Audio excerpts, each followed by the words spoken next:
విశ్వాసం వ్యక్తం చేశారు. ఢిల్లీ సర్కారుపై సామాజిక ఉద్యమకారుడు అరవింద్ కేజ్రీవాల్ విమర్శలు గుప్పించారు. ప్రైవేటు విద్యుత్ సంస్థలతో కుమ్మక్కై ఢిల్లీ ప్రభుత్వం విద్యుత్ ఛార్జీలు పెంచిందని ఆరోపించారు.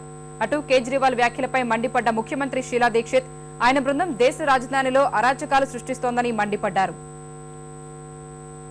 రాజకీయ పార్టీ ఏర్పాటుకు సిద్ధమవుతోన్న ఇండియా అగెనిస్ట్ కరప్షన్ ఐఏసీ సభ్యుడు అరవింద్ కేజ్రీవాల్ ప్రజలకు మరింత దగ్గరయ్యేందుకు ప్రయత్నాలు ప్రారంభించారు. విద్యుత్ ఛార్జీలు పెంచుతూ ఢిల్లీ సర్కార్ తీసుకున్న నిర్ణయానికి వ్యతిరేకంగా జంతర్ మంతర్ వద్ద ఆందోళన నిర్వహించారు. అన్నా హజారే బృందం నుంచి విడిపోయిన తర్వాత తొలిసారిగా ప్రజాందోళనలో పాల్గొన్న ఆయన ఢిల్లీ ప్రభుత్వం ప్రైవేట్ విద్యుత్ సంస్థలతో కుమ్మక్కై ప్రజల్ని దోచుకుంటోందని ఆరోపించారు. ప్రైవేట్ విద్యుత్ సంస్థలపై ప్రభుత్వం కాగ్ చేత ఆడిటింగ్ చేయించాలని డిమాండ్ చేశారు. అంతవరకు పౌర ఉల్లంఘన ఉద్యమం పేరుతో విద్యుత్ బిల్లులు చెల్లించవద్దని ప్రజల్ని కోరారు.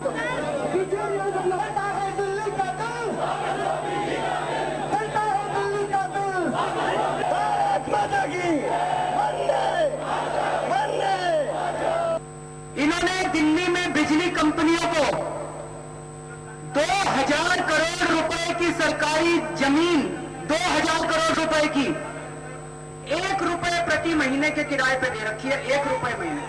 इन प्राइवेट कंपनियों से क्या रिश्तेदारी है कि ये जो बिजली दिल्ली में बिजली बढ़ाने का जो आदेश पारित किया, इस आदेश को खारिज किया जाए और इन बिजली कंपनियों को सीएजी से पहले ऑडिट करवाया जाए। అటు కేజ్రీవాల్ వ్యాఖ్యలపై ఢిల్లీ ముఖ్యమంత్రి షీలా దీక్షిత్ తీవ్రంగా మండిపడ్డారు.